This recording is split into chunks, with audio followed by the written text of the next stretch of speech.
En esta ocasión tenemos el gusto, tenemos el honor y el privilegio de que nos acompañe para dictarnos esta charla la doctora Laura Elena Carrillo Briviesca.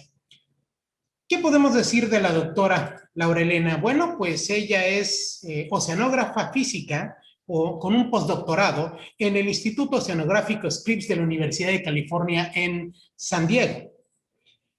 Tiene un doctorado en oceanografía física por la Universidad Gales Bangor en el Reino Unido.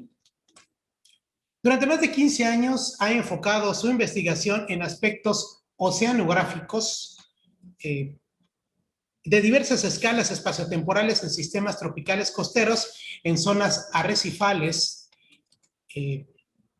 circulación y fenómenos de mesoescala de las regiones del Golfo de México y también del Caribe. Ella ha colaborado con instituciones como la Oficina Nacional de la Administración Oceánica y Atmosférica, la NOAA, en Estados Unidos, la Universidad de Miami, el Centro de Investigación Científica y Educación Superior de Ensenada, el CICESE, y también la Universidad Nacional Autónoma de México. Su interés en estudio se basa en el conocimiento de los principales procesos oceanográficos que influyen en los ecosistemas marinos, en particular en el sistema arrecifal mesoamericano. Ha realizado estudios sobre análisis de procesos en la zona costera, tales como estuarios, así como aportaciones de sistemas kársticos y su relación con la calidad del agua costera. Cuenta con más de 40 publicaciones y en el 2017 recibió el reconocimiento por el gobierno de Quintana Roo como mujer quintanarroense destacada en el ámbito científico por sus contribuciones de la oceanografía física en la entidad. Actualmente lidera el grupo académico de procesos oceanográficos y dinámica de sistemas acuíferos del Departamento de Observación y Estudio de la Tierra, de la Atmósfera y el Océano en Ecosur. Con la conferencia El Sistema Circulatorio del Planeta Tierra, le damos la más cordial bienvenida a la doctora Laura Elena Carrillo Briviesca. Bueno, voy a empezar este tema, le quise llamar de esa manera para hablar un poco de las corrientes marinas, porque al final de cuentas nuestra Tierra la podemos ver finalmente como casi como un ser vivo, ¿no? En donde tiene unas venas por las que circula la vida, por las que circula la energía, por la que circula el calor en este planeta, lo redistribuye y pues la intención es hablar un poco más de lo que es más allá de la playa, ¿no? Con esta imagen de ese niño viendo hacia el mar abierto, ¿qué hay más allá de donde yo piso en la playa? El sistema circulatorio del planeta Tierra se asemeja mucho al sistema circulatorio humano. Si vemos aquí en la imagen que tenemos del sistema circulatorio humano, en donde está el corazón, están las diferentes venas, ¿no? que traen y llevan oxígeno, que llevan y llevan plaquetas, que van y llevan una diversidad también, incluso hasta de nutrientes, en todo lo que sería nuestro sistema, nuestro cuerpo humano. Es muy importante conocer cómo es su funcionamiento, ¿no? Para poder entender si no tenemos muy buena salud o no. Vemos si tenemos cómo está la presión, por ejemplo, ¿no? La presión de las arterias.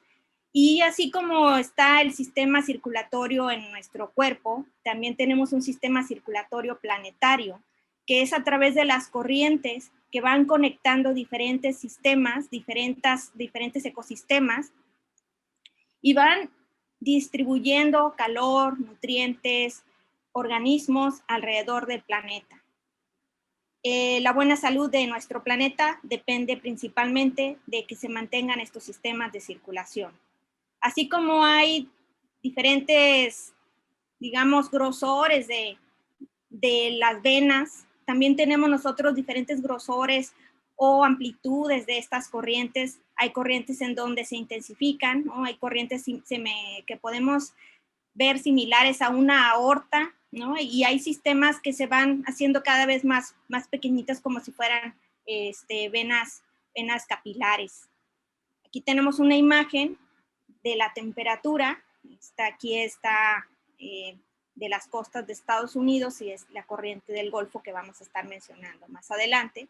pero vemos cómo tiene una serie de, pues no es algo estático, no es algo como se aprecia en la figura de arriba, en donde tenemos el sistema de circulación, de una manera sencilla y simple. Realmente ocurren muchos procesos de muchas escalas que lo hacen bastante diverso a lo largo de su recorrido en el planeta. Entonces, con esto en mente, de estar pensando cómo tenemos un sistema circulatorio planetario, vamos a estar pasando por algunos puntos para ver al final, hacemos una reflexión al respecto. Hay que poner algunos números, algunos hechos de por qué es importante también entender la circulación desde el punto de vista de los números, ¿no? Las 3/4 partes de la Tierra están cubiertas por agua, ¿sí? Es realmente, si vemos de lejos el planeta, ¿no? Vemos que realmente es un planeta de agua, ¿no?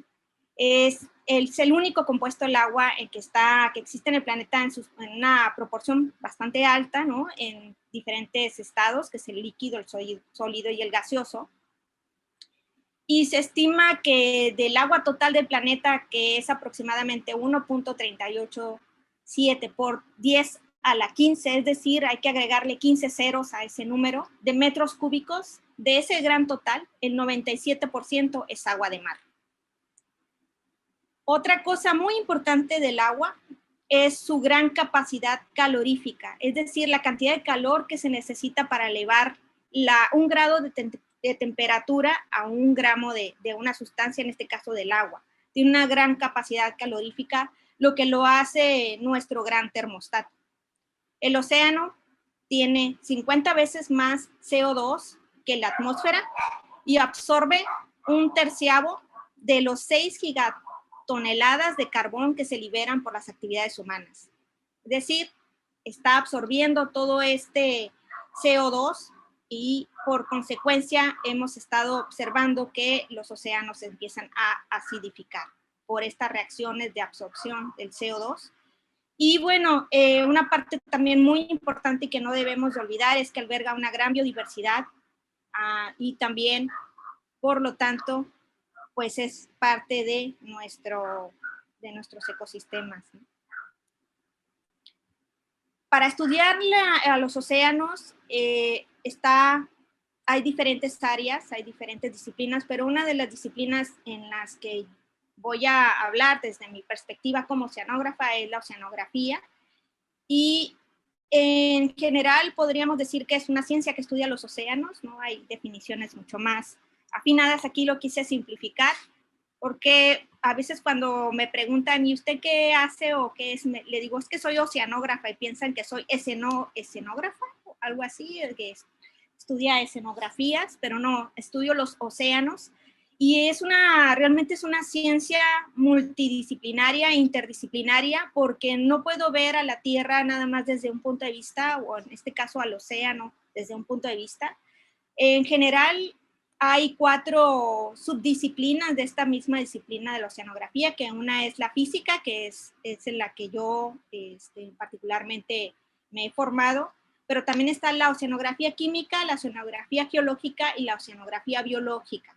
Estas 4 áreas juntas nos ayudan a entender cómo funciona el océano. Y bueno, como la disciplina de la oceanografía física, básicamente lo que estudiamos es cómo se mueve y por qué se mueve el agua. Aquí está una imagen de caricatura de alguien, de un oceanógrafo o oceanógrafa física, y acá pensamos, ¿no?, en todas las ecuaciones de movimiento. Realmente nosotros utilizamos básicamente la segunda ley de Newton aplicada a dinámica de fluidos, en este caso de fluidos geofísicos, para entender los movimientos. En la parte química, lo que ven principalmente los colegas son estas reacciones, principalmente ahorita que se está viendo, por ejemplo, la acidificación de los océanos, los ciclos de nitrógeno, los ciclos del carbono, etcétera. La oceanografía geológica, por su parte, no sé si han escuchado esto de los tsunamis y del movimiento de las placas tectónicas. Esa es una de las áreas en las cuales la oceanografía geológica participa ampliamente. Y está la oceanografía biológica, en donde es la vida en los océanos. Y bueno, la diversidad marina es una, pues, las partes importantes y por las cuales yo estoy de este lado tratando de entender muchos de los procesos físicos que tienen que ver con la distribución de estos organismos. Para ello es muy relevante el entender los diferentes procesos que ocurren. Realmente es algo bastante complejo el entender cómo funciona la dinámica de los océanos.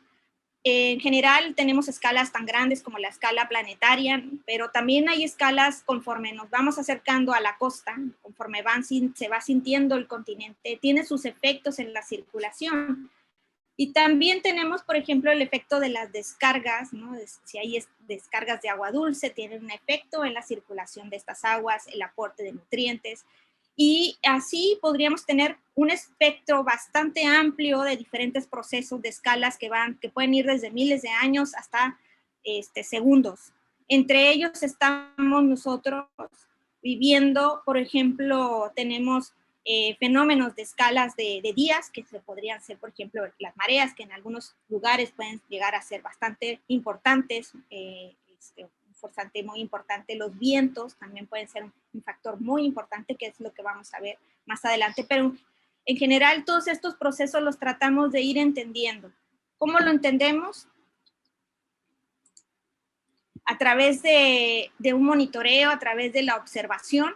Utilizamos en oceanografía física una diversidad de instrumentación. Realmente la oceanografía física sí es una ciencia cara, en el sentido de que usamos instrumentos que, pues, por lo regular tenemos que dejarlos bajo el agua, bajo condiciones de mucha presión, bajo condiciones a veces de corrientes muy intensas.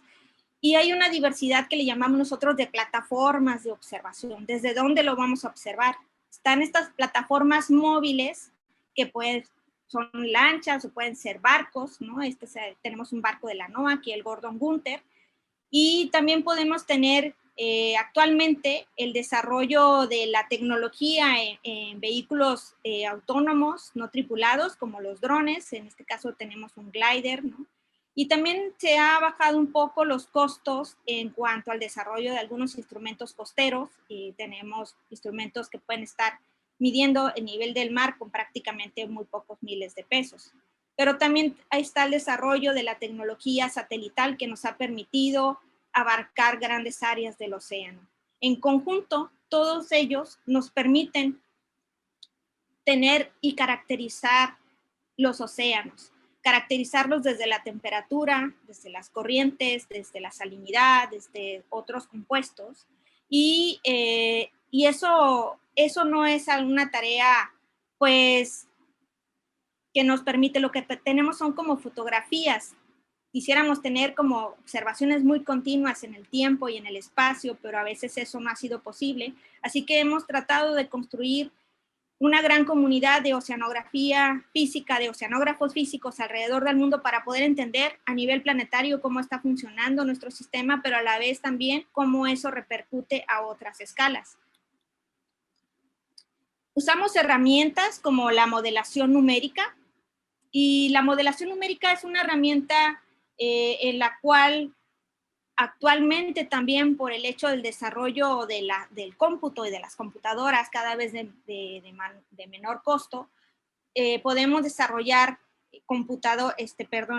modelos numéricos que nos permiten hacer incluso hasta predicciones, ¿no?, de cómo van a ser las corrientes. Esta es una parte muy importante, porque las predicciones atmosféricas realmente tienen una gran base sobre lo que serían las mediciones o las predicciones de la parte oceánica. La atmósfera y el océano están muy conectados, se intercambian energía, y por lo tanto el conocer cómo se mueve también el océano nos está dando una gran parte de cómo podemos conocer cómo son los movimientos atmosféricos. Hay muchas escalas de desarrollo de modelación numérica, están las escalas globales, y hay escalas que cada vez trabajamos en la parte más regional, como por ejemplo en la parte que está animado, las partículas son un modelo numérico para la región del Mesoamericano, y tenemos también algo mucho más pequeño como por ejemplo Bahía Chetumal. Todo esto nos ayuda a entender cómo es la circulación a diferentes escalas, pero la gran circulación termoalina, que sería como la gran circulación a nivel planetario, está dada principalmente por esa distribución de calor desigual que recibe del Sol. El Sol realmente recibe o envía su calor, pero la Tierra recibe mucho más calor en la zona de los trópicos y mucho menos calor o energía en la parte de los polos. Esta diferencia hace que entonces exista un movimiento para esa redistribución de calor.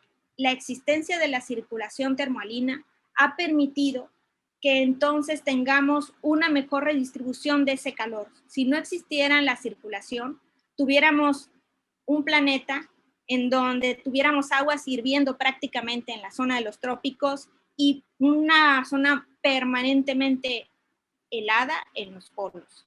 Y la vida sería mucho más difícil, casi que como imposible que existiera. Entonces es bien importante esta redistribución de calor que se hace a través de esta circulación termoalina.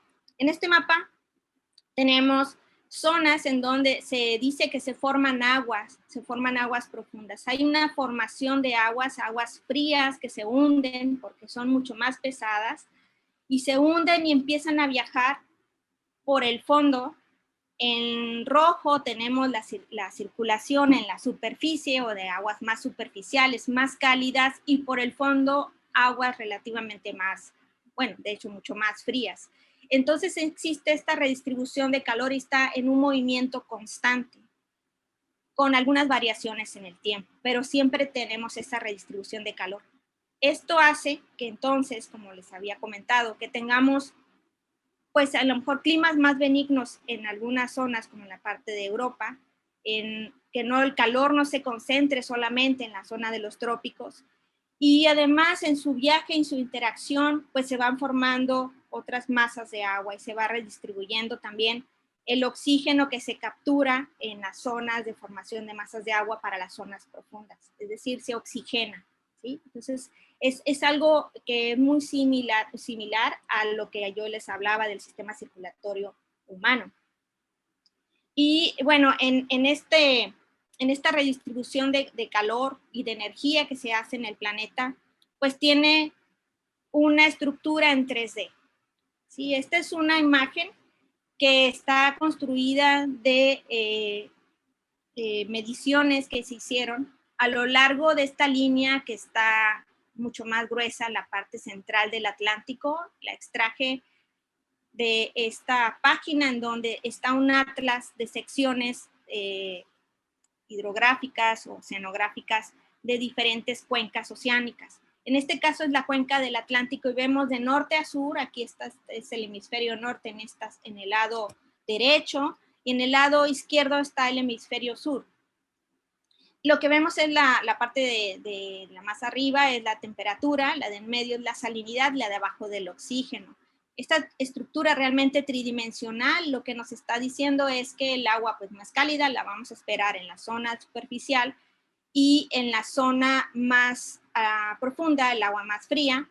Sin embargo, cuando vemos, por ejemplo, en el hemisferio sur, vemos que está casi completamente azul, a diferencia de las zonas, por ejemplo, en esta región en donde tenemos agua más cálida y luego menos cálida, van cambiando, vemos ahí con los colores.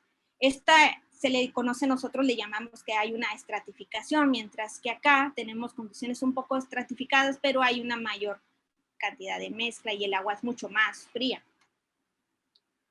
Cuando lo vemos nosotros y tratamos de, lo que hacemos en oceanografía física es, esto es como una fotografía que nos puede indicar cómo está circulando las masas de agua. Cuando lo vemos en 3 dimensiones, como en el cuadrito que está en esta zona, lo que tenemos es que podemos estar deduciendo hacia dónde se mueve, hacia dónde se está moviendo el agua. Cabe mencionar, voy a regresar, cabe mencionar que esta circulación es relativamente lenta. Se dice que desde su formación de agua hasta darle la vuelta por todo el planeta y regresar al mismo punto, es aproximadamente de 1000 años. Sin embargo, las zonas superficiales se mueven mucho más rápido. ¿Por qué? Porque ahí entonces tenemos un forzante bien importante que es el viento. El viento tiene un papel predominante en la circulación superficial de nuestros océanos, de tal manera que tenemos zonas en donde la circulación puede estar dada como estos grandes giros en estas cuencas. Aquí tenemos en la parte del Atlántico del Norte, tenemos un giro, ¿sí?, anticiclónico. Aquí en la parte sur tenemos otro giro, ¿no? Y así también tenemos en la parte del Pacífico y en el Océano Índico. Lo que tenemos acá es que hay una correspondencia de cómo los vientos están soplando en la superficie del océano y cómo tenemos una circulación superficial. Les había mencionado antes que van muy de la mano la atmósfera y el océano en la cuestión climática. El forzamiento del viento, es decir, el viento sopla en la superficie y además de mover el agua, existen intercambios de calor entre la atmósfera y el océano. Si la masa de aire que está soplando es fría, pues enfría la parte superficial y además induce movimiento. Si por el contrario tenemos aire cálido, pues entonces está induciendo también un movimiento, pero el intercambio ya sería muy diferente a cuando tenemos una masa de aire frío.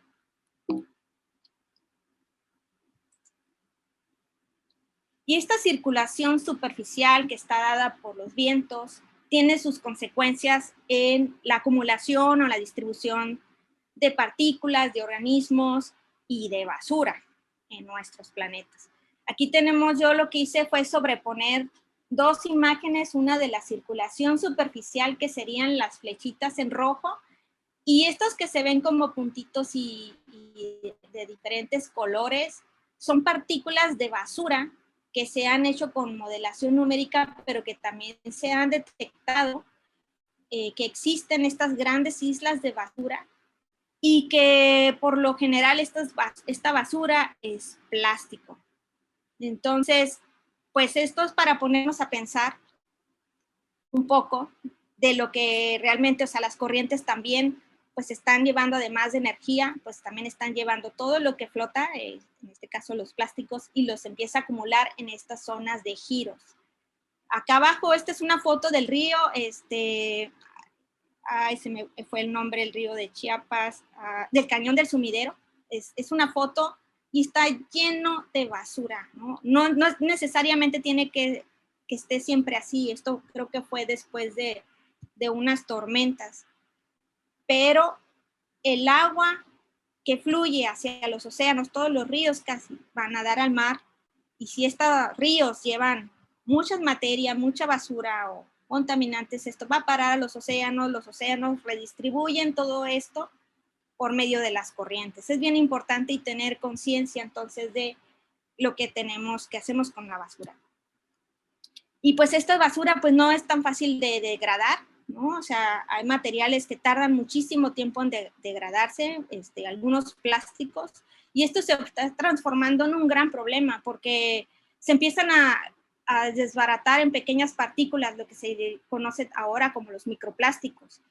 Y no nada más lo pueden estar comiendo los grandes peces como el que está aquí, o ser atrapados como la pobre tortuga que está aquí a un lado, o el aquamán, sino que también es consumido.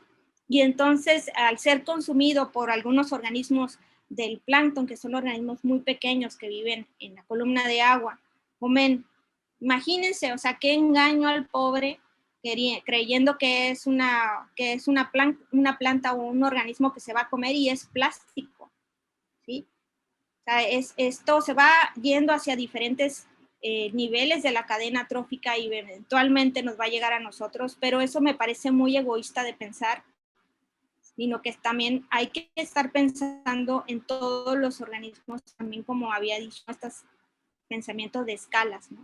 ¿Qué estamos haciendo? ¿Hacia dónde va nuestra basura? Y bueno, la basura no nada más flota. Estas fotos realmente se me hacen, las tomé de un video que está aquí está esto es basura marina, 10 años después todavía de lo que ocurrió en el tsunami del 2011 en Japón. Sí, hay hasta colchones, refrigeradores, y aquí hice un acercamiento a las botellas, o sea, ahí siguen en el fondo del mar. Y en la foto que está en la otra esquina no es de lo del tsunami, son llantas, ¿sí? O sea, es una foto, o sea, esto es increíble, que como tampoco no vemos la basura totalmente flotando, sino hay alguna que baja, o sea, realmente estamos haciendo de nuestros fondos, de los océanos, un verdadero basurero. Pero volviendo un poco otra vez después de esta reflexión sobre lo de la basura y cómo es transportada, pues vamos a regresar a lo de las corrientes. La corriente del Golfo es una de las corrientes particularmente importante para la distribución de calor hacia lo que serían las regiones de Europa. Esta corriente es de la gran circulación del Atlántico del Norte, este gran giro que tenemos aquí. Y aquí en rojo lo quise sobresaltar todavía un poco más lo que sería la corriente del Golfo, y que tiene una señal bien interesante aquí en la temperatura. Vemos agua más fría en esta región y agua cálida, ¿no? Está dividiendo prácticamente esta región de la zona central del Atlántico con la zona costera y en la parte del Ártico. Esta corriente y este sistema de circulación del Atlántico pues ha definido la historia de nuestro continente y bueno, de todos los continentes, porque ha ayudado al descubrimiento, ¿no? Ayudó al descubrimiento de América o a la conquista, o ahí no me voy a meter, pero sí es importante ver que de alguna manera históricamente las corrientes también han definido nuestra historia en la humanidad. Y que esta corriente, además de llevar, como dije, o sea, partículas, lo que está llevando es calor. Entonces, esta particularidad hace que las zonas de Europa tengan una temperatura de 10 grados mayores a las que deberían de tener a la misma latitud, solo por el efecto del transporte de calor que hace esta corriente de los trópicos hacia estas zonas, a estas latitudes. Y esa película que se veía como muy espectacular el día después de mañana, ¿no? No sé si es una película ya viejita para las nuevas generaciones, y en su momento pues se veía como un poco exagerado, como era el cambio tan drástico en la temperatura, ¿no? Era en minutos, se veía que todo se congelaba. Pues quizás a lo mejor ahora, como estamos viendo estos cambios tan drásticos también en el clima, pues a lo mejor no está tan descabellada. Gran parte de de lo que pasó en la película o la explicación se debe principalmente a lo que sería la circulación que yo estaba mencionando hace un momento. La gran circulación la gran circulación termoalina, que finalmente hay un gran monitoreo en la parte del Atlántico. Y hay episodios, aquí en esta gráfica se ve que hay episodios en donde la corriente se hace más rápida, y hay episodios o temporadas en donde la corriente se hace lenta. O sea, eso es una oscilación, digamos, normal, pero lo que sí se ha estado viendo y que recientemente llamó mucho la atención, es que al parecer se ha empezado a desacelerar, y un desaceleramiento tan rápido puede provocar que entonces la cantidad de calor que está llegando hacia la parte de Europa no sea la que pudiera ayudar, por ejemplo, en este invierno, que fue un invierno muy recrudecido en esa zona. Claro, los científicos todavía estamos trabajando en ello, o sea, yo me incluyo como los científicos, pero hay realmente un gran grupo de personas, de científicos que están trabajando sobre esta circulación. Estas son imágenes de las anomalías de la temperatura superficial. Y vemos, esta fue tomada en diciembre del 2020 y esta creo que es enero del 2021. Y en esta zona aquí al norte de Estados Unidos se alcanza a ver que está muy, muy rojo, y acá aparece una gran alberca fría, y también en esta zona. En esa zona del Pacífico tenemos una gran alberca fría, que sería el efecto, esto es la niña, ¿no? Ese es el fenómeno conocido como la niña en la parte del Pacífico, pero en la parte del Atlántico lo que vemos también es que empieza a haber una serie de anomalías que pueden tener unas fuertes consecuencias climáticas.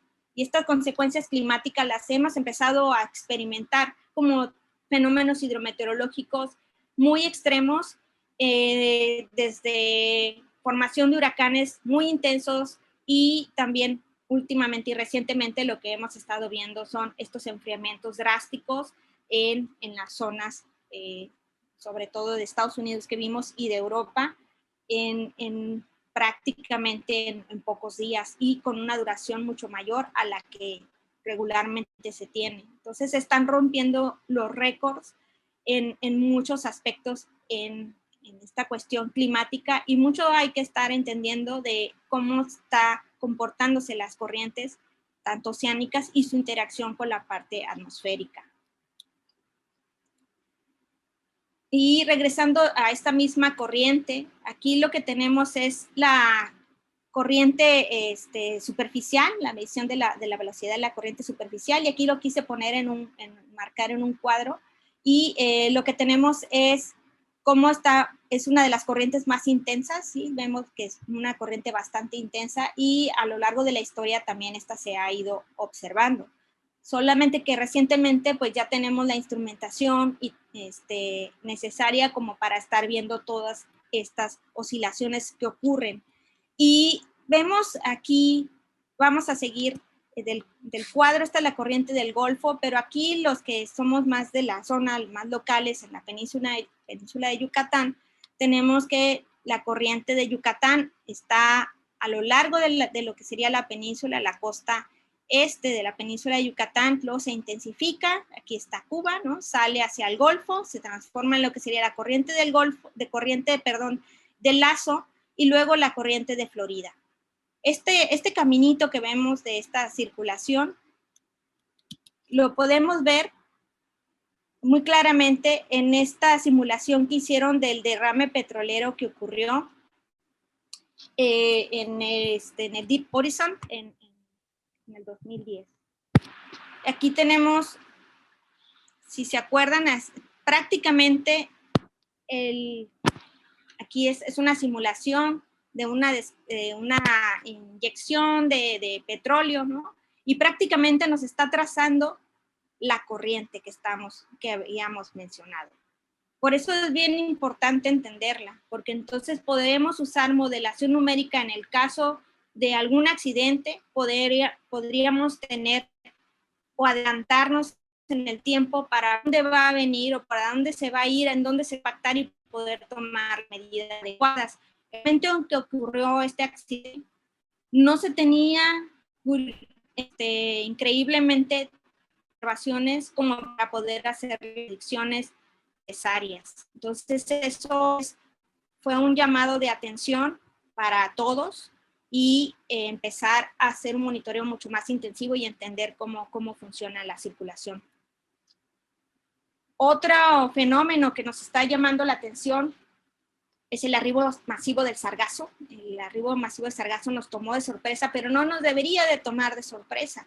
Esto ya empezó a verse en el 2011 en Barbados y después se empezó a ver en otros años en otras regiones del Caribe hasta que nos llegó aquí al Caribe mexicano. En un trabajo que está haciendo Wang y Hu, ellos a través de observaciones satelitales están observando aquí cómo se ha ido incrementando el sargazo a lo largo de los años. Y vemos cómo este es en julio del 2018 y vemos que prácticamente abarca gran parte de la zona del Atlántico. Esta zona se le conoce como el cinturón del sargazo hasta prácticamente nuestras costas en el Caribe mexicano. Entonces aquí lo que tenemos es que este sargazo se ha ido investigando y cada vez se entiende un poco mejor, porque también fue algo que nos tomó de sorpresa, ¿no? A todos igual. El mar de los sargazos no es el responsable de la cantidad de sargazo que observamos. Al parecer hay una nueva zona de generación de sargazo, lo que había mencionado, que se le conoce ahora como el cinturón del sargazo, que prácticamente llega hasta las costas de África.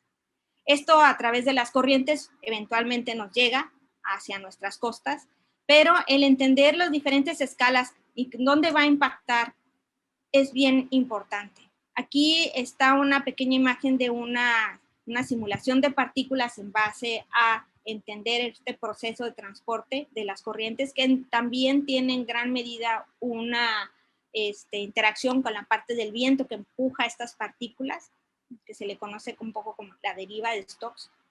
Y lo que tenemos también es cómo hay a lo largo de nuestras costas del Caribe mexicano al sur de Cozumel se ha identificado trabajos que tenemos en alguna publicación y seguimos trabajando en ello, unos pequeños giros o giros semipermanentes que pueden atrapar relativamente el sargazo en ya más cercano a la costa, ¿no? A otra escala de observación. Aquí tenemos unas observaciones, esto es un trabajo de la doctora Lisiaga del CINVESTAB, en donde se ve que, no sé si se alcanza a ver en sus pantallas, pero se ve un pequeño giro, aquí se ve como un círculo, son líneas de sargazo que corresponden muy bien con los giros que se han observado. Estos son unas boyas y mediciones que hicimos para observar este giro que tenemos al sur de Cozumel. Y bueno, de cómo llega este sargazo una vez que está en mar abierto hacia las costas, esa ya también es otra tarea que tenemos que hacer, porque las corrientes, conforme vamos acercándonos a la costa, van cambiando. El fondo empieza a tener una relevancia muy importante, así también como la frontera que tiene, es decir, la parte terrestre. Entonces, ahí hay una modificación de las corrientes por efecto que nosotros le llamamos de fricción y es importante entenderlo. Cada región va a ser diferente en su respuesta a esta interacción entre la parte oceánica y la parte costera. De ahí que las observaciones son muy, muy relevantes. Y finalmente, porque ya se me está a empezar a acabar el tiempo, las corrientes, pues ya para no quitarnos un poquito de la idea también de puras pesadillas vemos, ¿no? La basura, los derrames de petróleo, el plástico. Bueno, antes de nosotros, las corrientes transportan vida, ¿no? Eso es bien importante. Las corrientes son puntos de conexión de vida, de conectividad, transportan y dispersan diferentes organismos en toda su trayectoria, llevan nutrientes en su interacción con la costa, pueden generar zonas que se le conocen como de surgencias, en donde aguas ricas en nutrientes son llevadas a una zona en la superficie donde la luz es aprovechada por los organismos del plancton, del fitoplancton en particular, y luego es toda una cadena, ¿no? Entonces tenemos zonas productivas en la zona costera debido a que estas corrientes interaccionan con la parte costera. Y esto se vuelve muy importante para nosotros. A quien no le gusta la langosta y qué rico el caracol, y bueno, yo quiero abrir una lata de atún o un cevichito de pulpo, ¿no? Esto es bien importante. Y también considerar que hay zonas que se le conocen como zonas de agregación reproductiva, en donde son puntos específicos a lo largo de la costa, en particular aquí en nuestras costas del Caribe, tenemos varios sitios en donde son sitios muy, muy importantes y las corrientes juegan un papel muy importante en su distribución. Entonces ahí cuando ya empezamos a ver los procesos más bien desde un punto de vista más biofísico, es decir, desde que un adulto libera los huevos, estos huevos fertilizados empiezan a ser dispersados, y se empieza a crecer ese huevo, se transforma en una larva, en este caso una larva de pez, y son atrapados por giros o bien se lo llevan las corrientes. Cuando un organismo del arrecife libera sus huevos en mar abierto, finalmente tiene que regresar al arrecife, y eso es bien importante de entender qué procesos están interviniendo, cómo están intercaladas las diferentes escalas. Y en eso hemos ido avanzando poco a poco en nuestra región. Nuestra región prácticamente tenemos la zona, aquí vamos a hablar del mesoamericano en particular, tenemos una conexión con el Golfo de México. En este recuadro de la izquierda tenemos varias líneas de colores, esas son boyas de deriva, que se le conocen o trazadores lagrangianos, que prácticamente como es un instrumento que va flotando y nos va mandando su información por medio del satélite para ver su ubicación. Y lo que tenemos es que liberamos diferentes boyas, instrumentos o derivadores lagrangianos, y lo que vemos son sus trayectorias. Estas trayectorias nos dicen cosas bien interesantes. Una es que pueden tener caminos preferenciales y otra es que pueden llegar incluso a tener caminos diferentes. Es decir, una boya que puede ser liberada en un sitio muy cercano puede tener incluso un fin diferente a su vecina con la que iba viajando. Esta circulación, como les dije, entonces empieza a hacerse un poquito más compleja conforme va avanzando hacia la costa y empiezan a aparecer giros. Por ejemplo, aquí tenemos en la zona del Golfo de Honduras, el giro de Honduras. Tenemos bien marcada la corriente de Yucatán, aquí en la zona de Yucatán, del Caribe mexicano. Pero también tenemos zonas en donde puede haber algunos giros que pueden permitirnos, como ya les había mencionado, el de Cozumel, y zonas en donde las velocidades pueden ir más lento y otras donde van mucho más rápido. Estas diferencias nos permiten entender, junto con entender cómo son la circulación, pero también cómo están las masas de agua y de entender un poco más la biología, nos ha permitido entender cómo es o empezar a incursionar en cómo es la conectividad dentro del sistema residual mesoamericano. Y en base a estos estudios, estos son de estudios de un estudiante de doctorado que dirigía aquí en Ecosur, en su casa. Aquí lo que hicimos es que libera partículas, analiza desde un punto de vista biológico las partículas tienen vida, ¿no? Ellas, es decir, se les da las características que tiene de desarrollo de la larva, la duración larval, el tiempo en que fueron desovados, y además también le tratamos de agregar un poco lo que sería cuando llega o no al arrecife.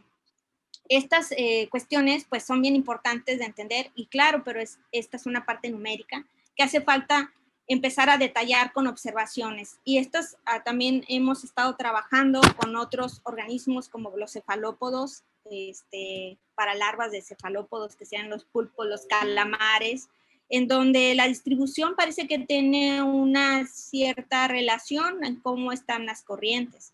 También se ha encontrado que las poblaciones de caracol o las poblaciones de otros organismos como los pargos también pueden tener una relación muy cercana en cómo son las corrientes. Como había mencionado, hay el tal giro de Honduras en la zona del Mesoamericano y ese juega un papel muy importante en la retención de algunas larvas que pueden entonces ayudar a lo que se conoce como el autorreclutamiento, es decir, una retroalimentación misma del sistema.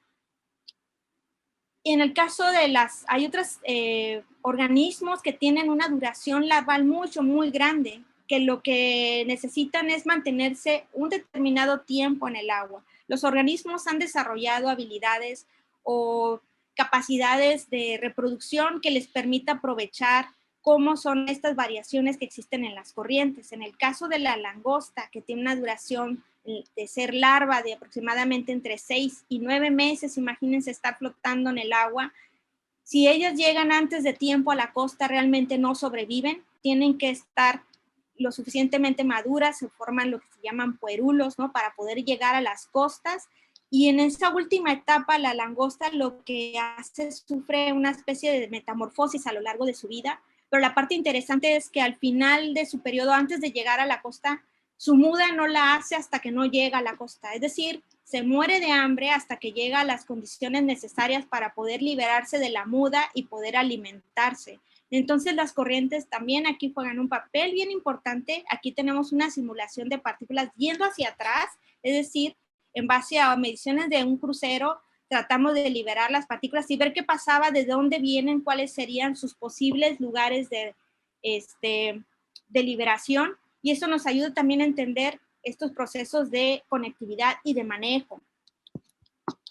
Y bueno, también hay otros organismos como el pez león, en donde este organismo pues fue una especie no invitada, ¿no? Una especie invasora, invasiva, que ha logrado adaptarse muy bien a nuestras aguas y cuya distribución se ha ido marcando por medio de las corrientes. Y bueno, casi ya para terminar, el océano como fuente de energía es uno de los aspectos en los que se ha empezado a trabajar. Sin embargo, hay mucho que pensarle al respecto. Aquí tenemos un mapa de la amplitud de la corriente y donde vemos en rojo son zonas mucho más intensas y vemos aquí cerquita de Cozumel hay una parte muy, un puntito rojo y acá también en la zona del canal de Yucatán. Esto ha ido a llevar a pensar a que quizás queramos extraer esa energía, ¿no? Para poder tener una energía alterna a los hidrocarburos que actualmente se utilizan. Sin embargo, hay mucho que explorar, hay mucho desarrollo por el que hay que trabajar, hacer más eficientes los sistemas, por ejemplo, si se van a usar turbinas, cómo sería el almacenamiento, cómo sería esa distribución. Y sobre todo, algo muy importante que nosotros en este proyecto que estamos desarrollando, es un proyecto de exploración de la energía sustentable, pues estamos desde el punto de vista como Ecosur, tratarlo de ver también desde el punto de vista de que esto no impacte demasiado o que no impacte en lo mínimo al menos hacia lo que sería la diversidad, los ecosistemas, en este caso los arrecifes. ¿Qué nos depara el futuro? Pues el futuro a mí me da miedo. Me da miedo pensar que una máquina vaya a decidir por nosotros, que estemos más interesados en cómo es Marte y que casi no entendamos a la Tierra, que nos pongamos a pensar que vamos a tener como tenemos una gran imaginación de estas casas flotantes cuando ni siquiera entendemos el planeta. Eso es lo que a mí realmente me da miedo, la ignorancia y el que nos vayamos sobre algo que no conocemos, en algo artificial. No estoy hablando solamente de la inteligencia artificial, sino en algo como algo que nos olvidemos de que somos seres vivos, somos materia orgánica y que vivimos en un sistema en donde también hay otros seres en los que estamos en balance, que no entendamos bien cómo funciona nuestro sistema de la Tierra y eso es una gran pena. Entonces ahorita lo que vemos es que hay unas gran zonas costeras, por ejemplo, que son zonas muertas, son zonas anoxia, de hipoxia, donde no hay oxígeno, están muriendo, son zonas muertas. Y que empecemos a ver que tenemos que estar viendo estos sistemas vitales de la Tierra para poder entenderlos desde el pulso, la respiración, la temperatura, la presión arterial, así como vemos a un organismo, pues también entender en la Tierra, ¿no? Cómo es la circulación, cómo está su temperatura, el nivel del mar, la salinidad, el pH, el oxígeno, etcétera, etcétera. Y bueno, esto ya sería todo. Pues espero que esto les haya gustado. Muchas gracias.